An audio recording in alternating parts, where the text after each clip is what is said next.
Hey guys, welcome back to the channel. It's Denise Salcedo here again today, and I am super excited because our guest today, you've seen her on Lucha Underground, you've seen her on Impact Wrestling. Today we have the very lovely Melissa Santos. Hi, Melissa. Hi, how are you? Thank I'm you for so having me. good. Hey, what's up, guys? Yes. You know, it's crazy because I've been wanting to do this interview with you for such a long time, and I can't believe it's finally happening, but happening in a way where the world has completely changed. Yeah, we're at a full stop. So I think every time we wanted to do something, something was like, okay, I'm going to come in, and something would come up. And now I'm like, okay, well, I'm home. So I might as well like take advantage of, doing it now. I have nowhere to go. So you caught me. Exactly.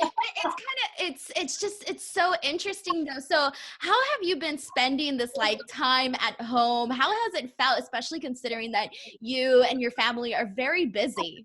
The first 2 weeks, I was okay. Like I think they officially quarantined us.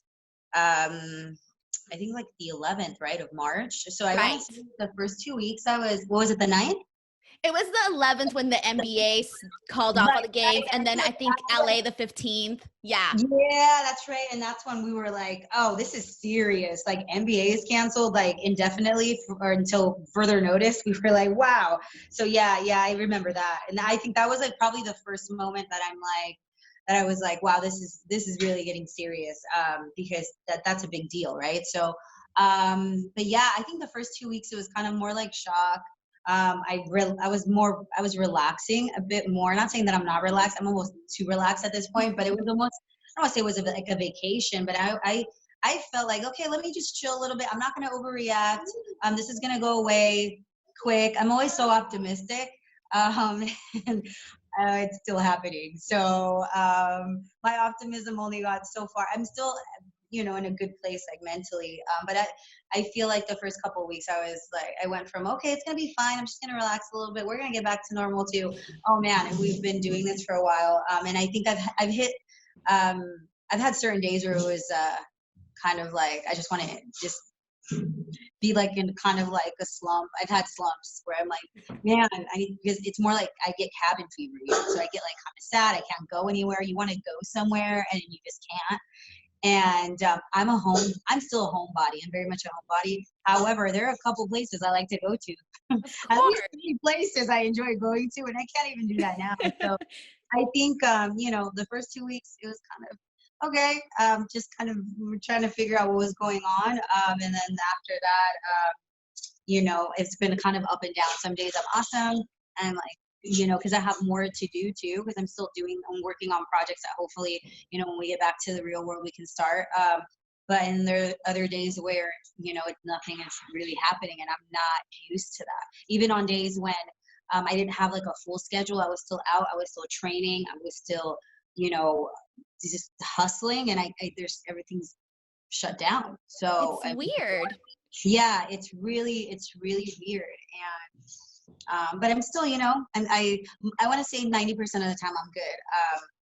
Our daughter's at home. That changed the game. She's just turned 2 years old in January.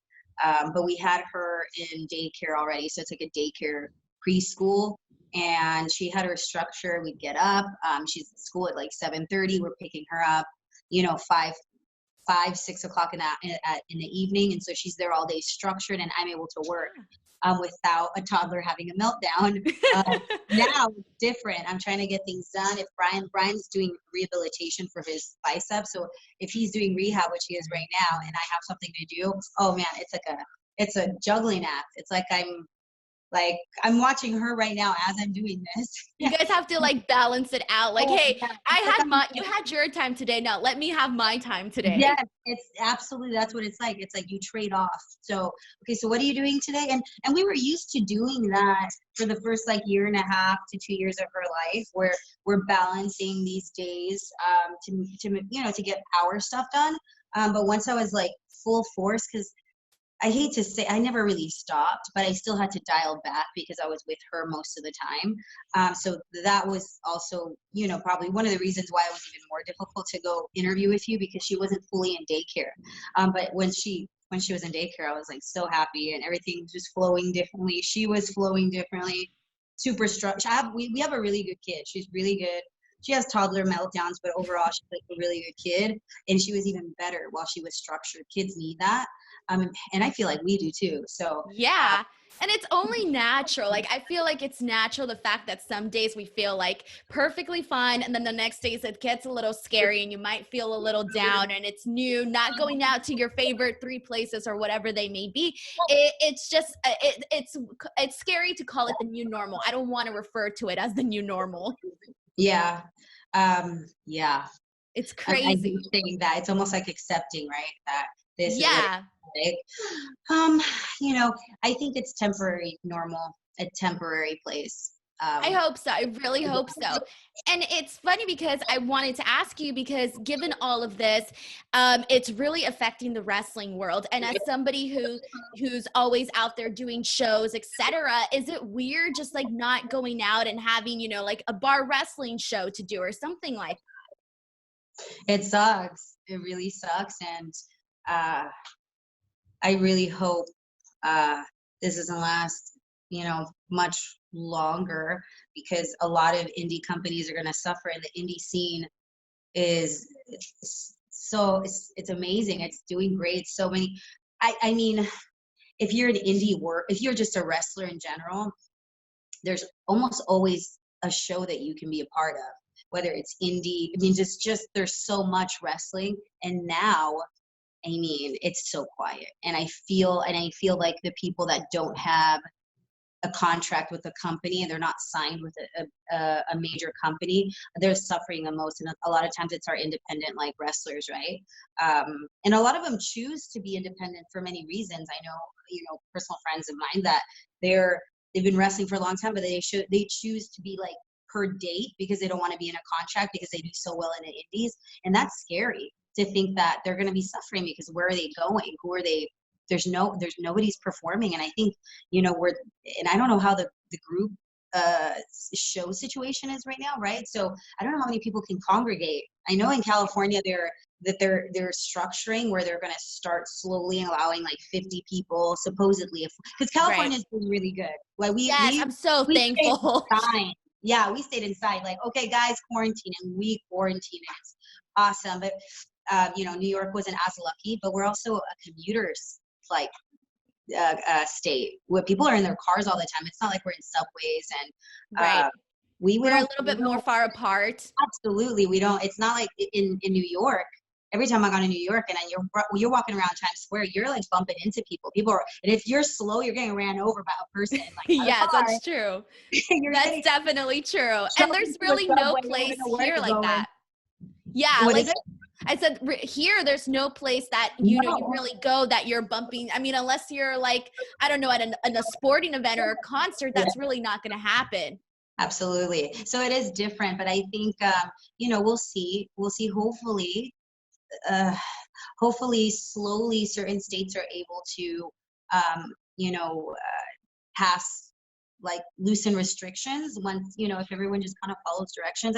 It's really weird. I want like, in my perfect world would be like a balance. Like, if we all could like wear masks and like practice social distancing, or do things and maybe just kind of modify things so we can slowly get back so people aren't suffering as much. I mean, I would like that. But then again, this virus is so new, and we get new information all the time. Every time we go on the news, every day. So we don't really know. I just like, I'm hopeful that hopefully, we can kind of have a plan. So now I'm going to go ahead and switch gears. So now, obviously, one of the things that I mentioned is when the world got introduced to Melissa Santos, it was in the world of Lucha Underground. But let's kind of start off a little bit about how this opportunity sort of came about for you. And, now you're a force to be reckoned with when it comes to ring announcing. How has that felt for you to, start off in this world of wrestling and really become somebody that changed it? That's awesome. Thank you.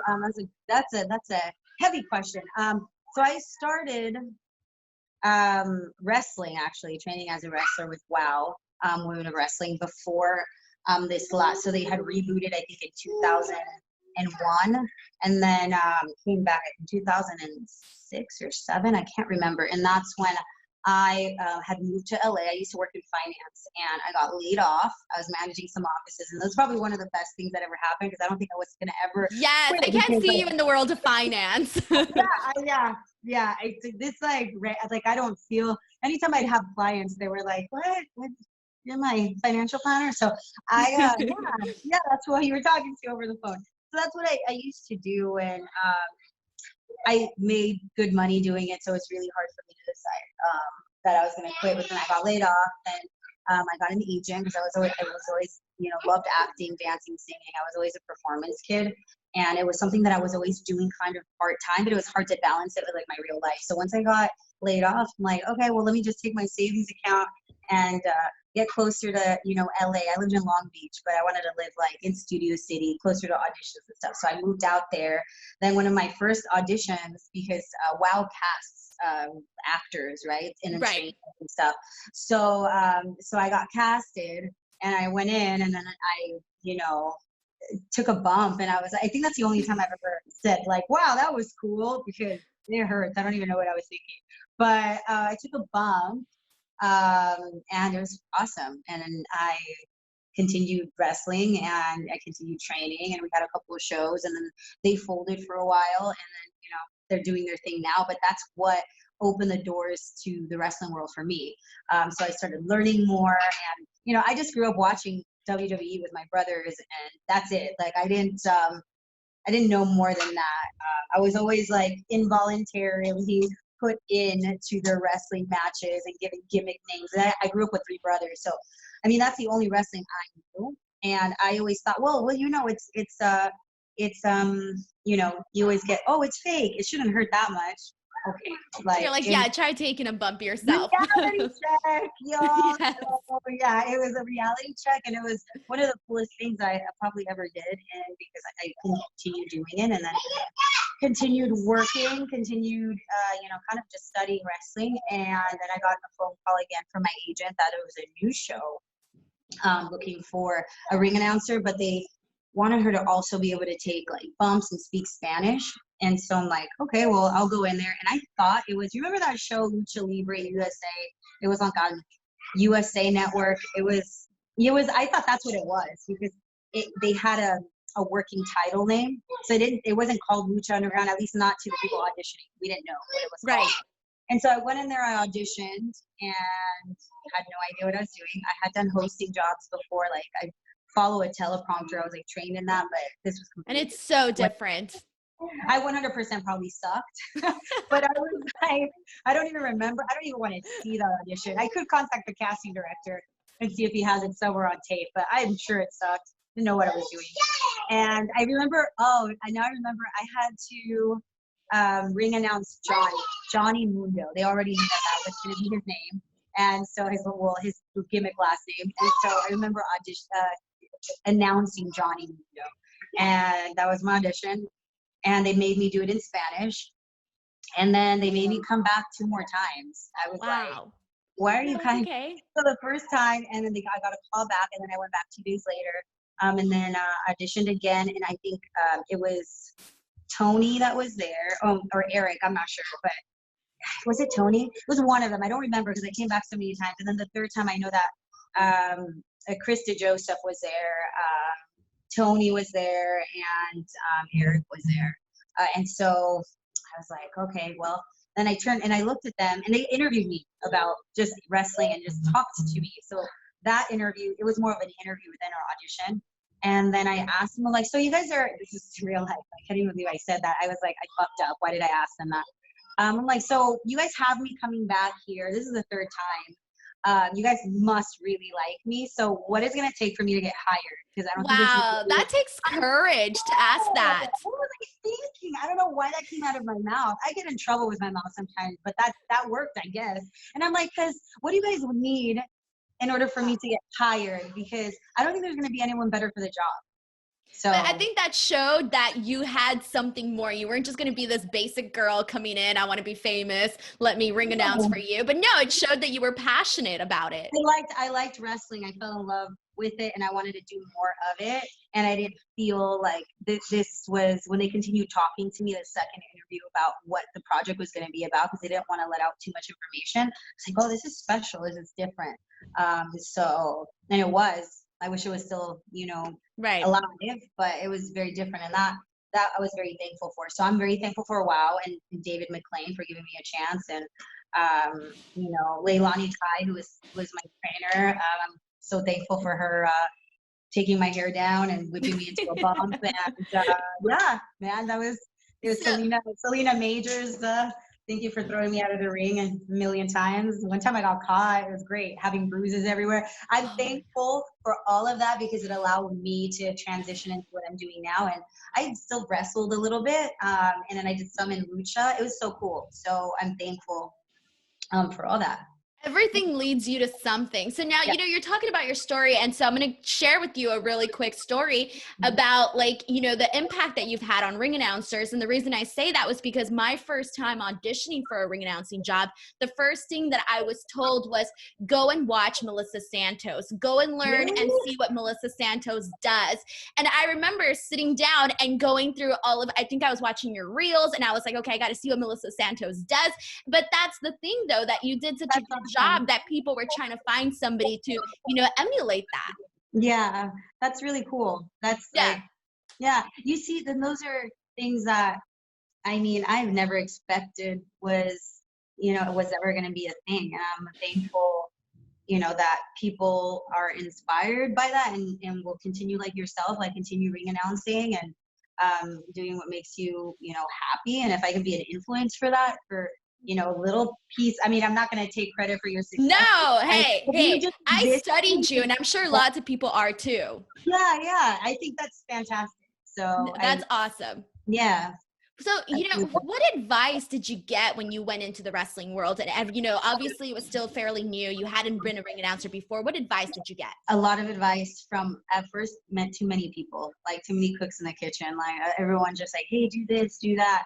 And so the first couple, and speaking we're still talking about ring announcing. So wrestling, I stopped doing that. And the thing that I really focused on was ring announcing. And that was I went from just, doing WOW and they didn't get picked up. And I'm not saying just WOW, but they didn't continue with TV to being on a platform that I wasn't so ready for. I went from auditioning 2 weeks into shooting a show. It was that quick. So I wasn't really prepared. So the first couple of tapes, I was like, oh my gosh, I was terrified because I wasn't sure what they wanted.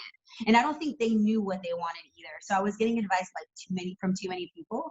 And then I just decided I'm going to focus on listening to only a couple of people that I feel would guide me in the right direction.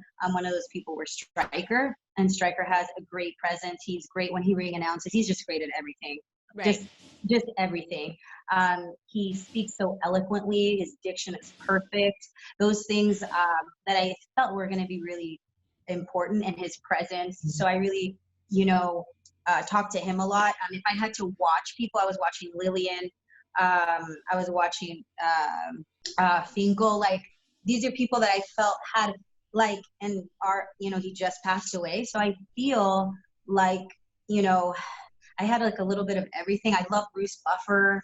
They're just people that I'm okay, well, all right, well, they do it this way. I am just going to focus on the basic stuff, which to me were really important, were with diction and making sure that there's energy behind the words that you're saying. And that's what I did. And then when I let go of everyone else giving me too much information, because everyone had this perfect idea of what a ring announcer is supposed to sound like, I was able to just be myself. So I just allowed the words I felt their announcements. I know that sounds weird, but I don't know, Pentagon was so just in the beginning of the show, we didn't know, he's kind of a tweener, right? We weren't sure, is he going to be a heel? I don't know, until he started doing that heely things. And when he finally dragged me, and I would never ring announce him the same again. I'm not going to be nice. I'm not going to make you sound cool. I'm going to be disturbed by you. So I always was in acting mode. And I think that's my theatrical side. So I thought about those things and they came out in my ring announcing. And then I allowed myself to use my hands, and I'm Latin, man. Like I talk a lot with my hands. And so all those things, and like I incorporated my whole body, and they let me do that. They never stopped me. And I would ask them, I'm like, hey, was that fine? They're like, oh, no, just keep doing that. And I'm like, okay, I'm just going to. And so they never stopped me. So Well, I there think, you go. It ended up working out. You were yourself. yeah, And they say the best yeah, people, the people that become stars, whatever it is, whatever it may be, that you become a star when you're yourself times 10. And yeah, that's obviously something that you did. Yeah, you took advice. And, you know, obviously everyone needs to take advice here and there. But absolutely, at the end yeah. of the day, you got to be true to who you are and your style. Yeah, absolutely. And I think, everyone wanted to just help, but I feel like sometimes it's, any artist, I think you can take advice and you can learn techniques, but then you eventually have to translate it into something that is your own. And so when I finally stepped into my own space and it felt good, like I just knew it was what I was going to keep doing, and I just let it keep happening. And so, I mean, I don't really have any like specific person that I idolized or anything like that. I just took, just like you, I would watch videos and stuff, and then I'm like, okay, I like that, and then I thought about those things. I also have dogs, by the way. I'm outside. I thought about those things, and I just really embraced those things. And more than anything, I think if anyone wants to do anything in life, you just have to have the confidence to do it. So once you develop confidence, that just shows, and It does. It comes through, honestly. How would you say wrestling sort of changed your life? And, you know, obviously you have a passion for acting and all of what you've mentioned. So how did that sort of change your life, change the course of your career? Um, I'm more in wrestling than I am in acting, and it doesn't translate perfectly well, actually. It's not as easy as some people would think to just transition into that, even though that's where I started. I know that sounds weird, but that's where I started.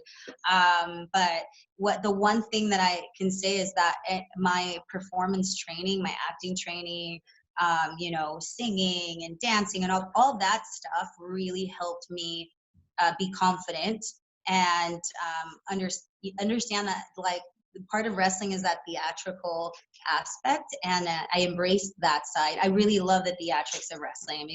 I love that. I love over the top entrance gear, and I just love that stuff. Like Marty Scroll, like Oh my love. gosh. Yeah. Oh, So he's one cool. of my favorites. Yeah, man. And then it's that kind of stuff that I felt like, oh, I can be that too. Even though the ring announcer's job, Tommy Dreamer told me once, he's like, your job is the most important, unimportant job. And I'm like, thank you. I don't know if I'm You're like, is that an insult or not an I don't insult? know. But when you really think about it, it's true. But you still can bring your own to it without making it about yourself, because it really is. We're out there, and we're there for the wrestlers. We want to make them sound good. But if you're confident and you yourself have, I don't know, that confidence in what you're saying and how you're standing and all that, it's going to make people excited for who's coming out. Especially Right. when someone that may be new, right? People don't know them as well. You want to pump them. You want people to be excited. So how do you do that? You have to be excited. Yeah. So a lot of times I think that's important. I think you have to be that. And it doesn't mean you have to keep talking the whole time on the mic, or just, you don't have to, no, just do a simple announcement, but just make it sound so good, make people go, who the heck is that coming out? Like, I agree, that person must be amazing. And I think that's your job, to make Yeah. them, just make them a big deal. And it's that's what I always tell people, like, that's the most important job. That's And really cool. Did you ever have like any embarrassing moments ring announcing, or like maybe like anything that happened to you where you're like, oh man, like this is embarrassing, keep it going? um Jesus, I can't.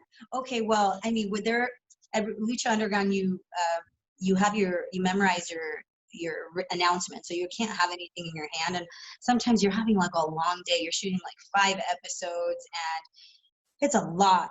And I'm changing in between each episode.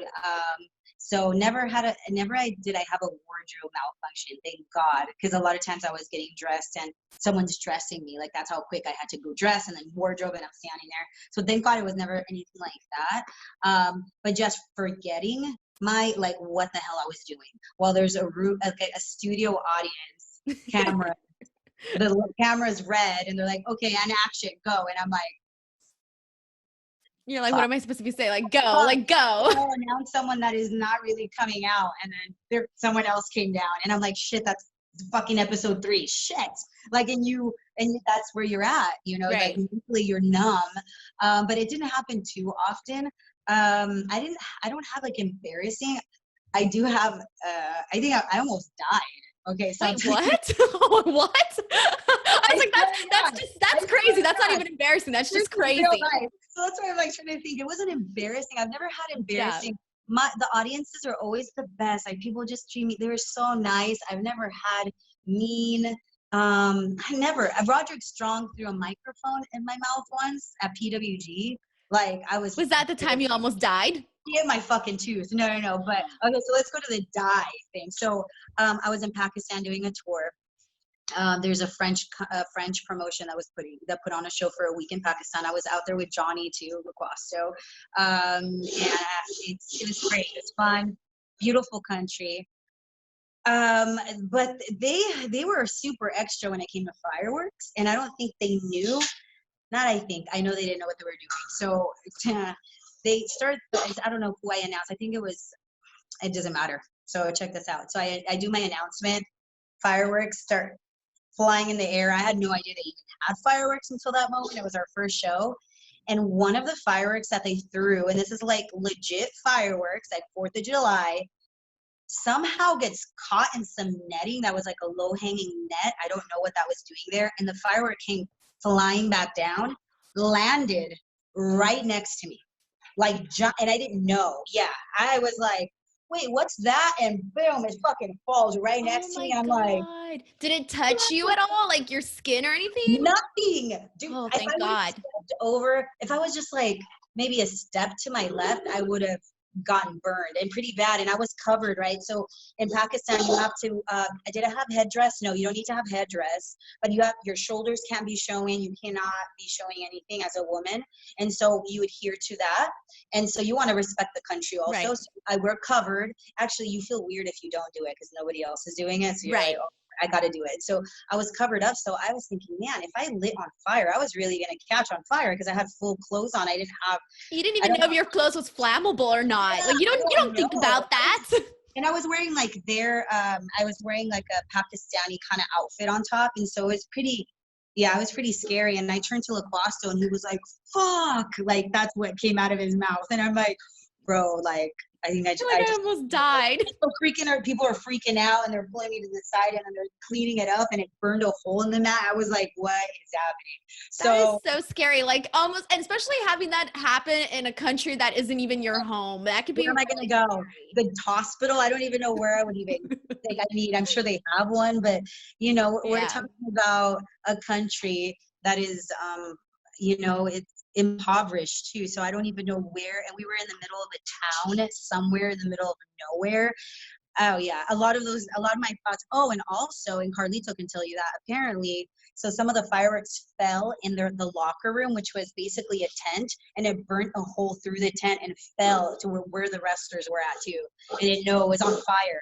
Wow. Yeah. Well, I was wondering that when you said that it got stuck in the netting and then bounced back, I was like, it could have set that netting on fire. It did set the netting on fire, and it fell on top of the locker room where the guys were at.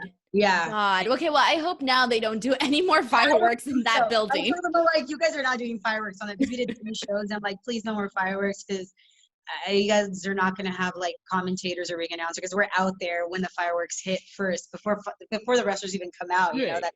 They do like a pre-show kind of thing. It was, yeah. Oh my God. So but now I love you guys if you're watching right now. And I love you guys if that was sketch. Hey, it's a memory you can tell your kids, etc. It's always going to be a fun story to tell. Yeah. So now there aren't many Latinas in American wrestling. How does it feel to be one of the women that's out there representing all of us? I love it. I think, and I love my culture. I'm all about the culture. So I think there's and not just the fact that I'm a Latina, but even just a woman, right? It's a male dominated industry. So I feel very proud to just, be out there, and whether it's, an indie show or on Impact, or it doesn't matter. Like, I love it. And I'm always repping it. And I try to throw in Spanish whenever I can, hey guys, and I'll speak, I'll bounce back and forth from Spanish to English. I don't care if I'm in Australia. I'm like, it doesn't matter where I'm at, I'm going to do it. And because it's just part of who I am. So I'm just like myself, and part of who I am is embracing my culture. Like, girl, I'm wearing tiny hoops right now, but that's like, Yeah. Like, I hoops for days. I embrace that side of who I am. That's wonderful. And I'm glad that you mentioned the part about, being in a male dominated industry. Was there ever a struggle for you where, you're going in here, you're one of the few women, you're trying to fit in. Was there any sort of struggle at any sort of point for you? You know what? No, people were always really nice. I've been really lucky. And I think things have changed so much. I feel that sometimes men can be, and I don't have a specific person that I can think of. I've always, like I said, people have always been nice, but sometimes you feel tension, especially when you're going to a promotion that is not yours, and you're just a special guest, and you're, going in there and ring announcing a show that usually belongs to the announcer that's there. I feel like sometimes I, would get a male announcer kind of like, why are you here? Yeah. Probably just because you're a girl and you're pretty. Oh my gosh, I hear that all the time. Like, you're just, oh, well, you're a girl. That's why. Like, they want eye candy. I've had guys come up to me and tell me that. What I'm doing. I'm not just eye candy. Like, I can announce. And so, people that maybe weren't familiar with Lucha Underground, and I'd come in and I'd announce, and they're like, oh, she's not just, she does everything. And I love entertaining. So the whole time you can tell I like to talk. So I'm talking and I'm entertaining, and I'm, pumping people up. Like, I think it's all part of it, and Exactly. I don't do that.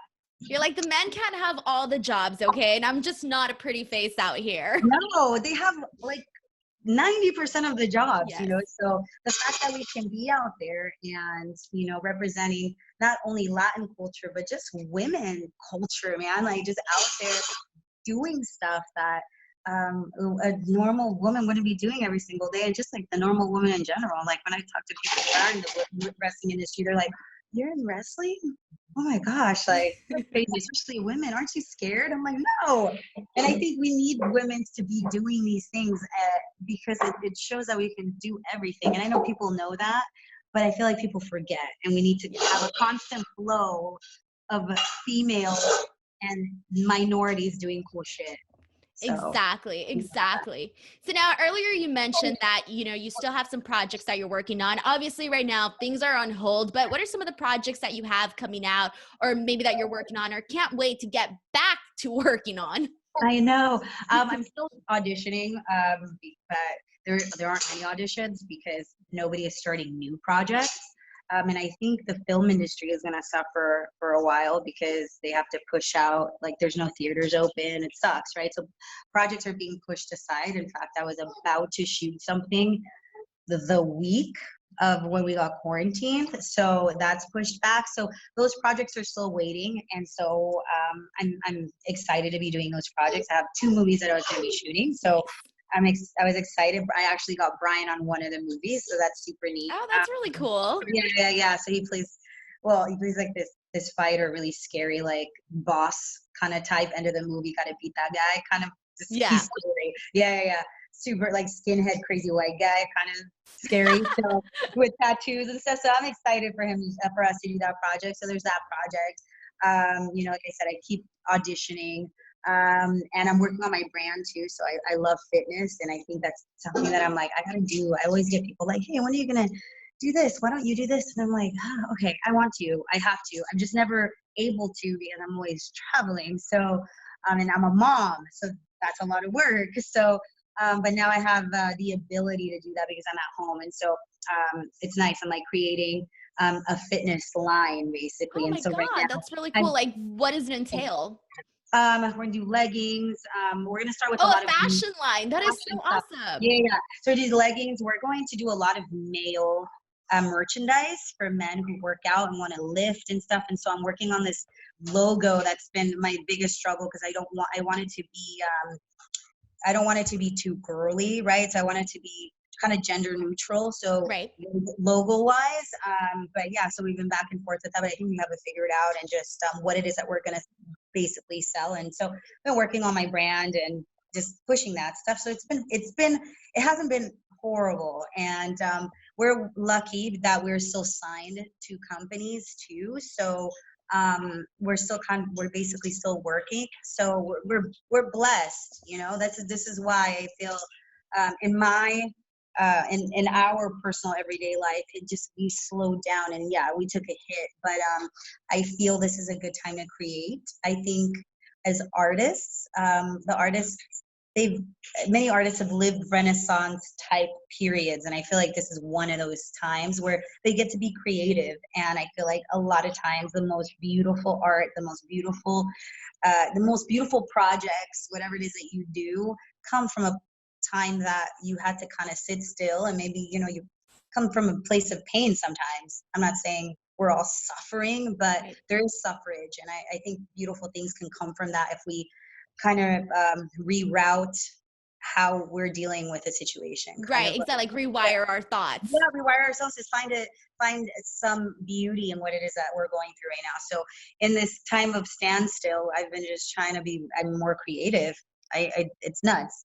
And I'm really excited that you mentioned that you're doing this fashion brand, because you've been known, it's a fashion brand for fitness, because you've been known for, all your workouts. And I mean, I see all your posts on Instagram and I'm like, man, she is killing it.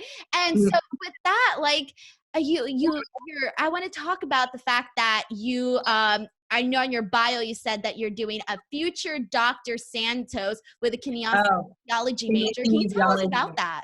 Yeah. Oh, I had to stop school last semester only because baby. So there were certain, yeah, I know. That was before we put her in daycare. So I am studying kinesiology. So I don't know how far I'm going to get. I wanted to continue. I wanted to just get my PhD in it. But I've decided I'm going to leave that there though, because it could be a possibility. I'm not removing it. Yes. Because manifest. 100%. You have to manifest it. I just have to take things slower, because having a child slows you down. It doesn't stop you. They're a motivator. It slows you down. My daughter's eating dog food right now, so this is the kind of stuff. It's organic. It's fine. She thinks she's a dog because she only has dog sisters. So I think we're gonna have to give her a baby sister or brother, because she's confused right now. She's confused right now. She's like, what am I? What am I? No, seriously. But yeah, the thing is, when you have a kid, things kind of shift. But I'm still right now actually was just working on figuring out what classes or how I'm going to do this when we get back to school, and hopefully daycare again, because she needs to be in daycare so I can audition, finish school, and do all that. Because I'm definitely finishing. I love kinesiology, which is the study. It's basically anatomy, but through physical, through exercise, through rehab. And so it's cool. I'm obsessed with that. I'm obsessed with the human body, with anatomy, with the science of just athletes. They blow my mind. Athletes especially. I would love to work with them. I could work possibly in a healthcare kind of setting, maybe doing just like consultations, because I still want to be able to control my schedule. So we'll see. Yes. I just love it. I'm always trying to learn something new, and that's something that I knew I was going to love, and I'm obsessed. So that's awesome. More power to you. I'm excited to see everything that you do. So our interview portion of our interview is done. But before we go, I like to play a lightning round game with all of my guests, where I ask you 10 really fast questions and you answer as fast as you can. It's a fun way for the viewers to get to know you a little bit more. So are you ready? For this stuff? No. It's now time for lightning round with Melissa Santos. Here we go. Okay, I didn't study for it. Okay. Question 1. What are your go-to music artists to listen to while you're working out? While I'm working out, I like Mark Anthony. Love Mark Anthony. I love Lady Gaga. Some Ludacris, throwback stuff. DMX, because he goes hard. I don't know, just any salsa. I love Latin music. So. Question number 2. What's your favorite snack or meal to indulge with on a cheat day? On a treat day? Oh my God. Cheat day. Sorry, cheat day. I don't know, buffet. All All of it. All of it. All the food, like a sushi buffet, so I can eat everything. Question number 3. What's your favorite thing about living in Los Angeles? The culture. Question number 4. What's your all-time favorite movie? Step Brothers. Question number 5. If you could act alongside anyone, who would it be? Will Smith. Oh, he's so funny. Yeah, and he's always acting with Latina, so I feel like I have a chance. There you go. There you go. Question number 6. What's the best part of being a mom? My heart grew like times 100, so I have more love in my heart because of her. Question number 7. Where's your favorite place to go to on a date night? On a date night, oh my gosh, anywhere with like a view. I would say Moon Shadow in Malibu is an awesome place. Never been there. Yeah, it's nice. Question number 8. Where would you say is your dream vacation destination? Bali. I need to go there. Question number 9. What's the last thing you watched on TV? Tiger King. That show is a lot. It's wild. Oh my gosh, it's a lot. Unbelievable. It's like a show. Like it's like a game. Like I'm like, these people are not real life. You're like, this has to be scripted, right? It has to be scripted. Like these people are just incredible characters. Like this is not real life.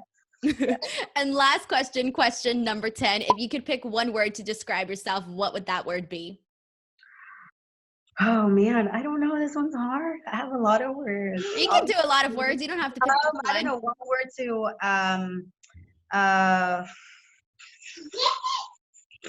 I don't know, loca. I don't know. Just like perpetually always moving. I don't know. I love that. Yeah. I love that. I'll take that as an answer. Yeah.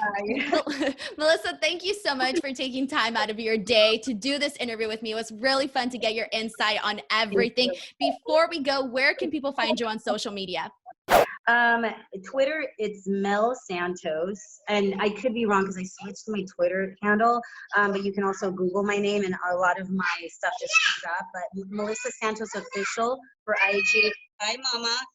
Melissa Santos Official Instagram, and then also my Facebook, Melissa Santos Official. Yeah, and I come up. So awesome. Thank you guys so much for watching. Thank you to Melissa Santos. Guys, if you like this interview, please give it a like, subscribe to the channel, and come back for more interviews. Until next time, we'll see you guys later. Bye. Bye, guys. Bye.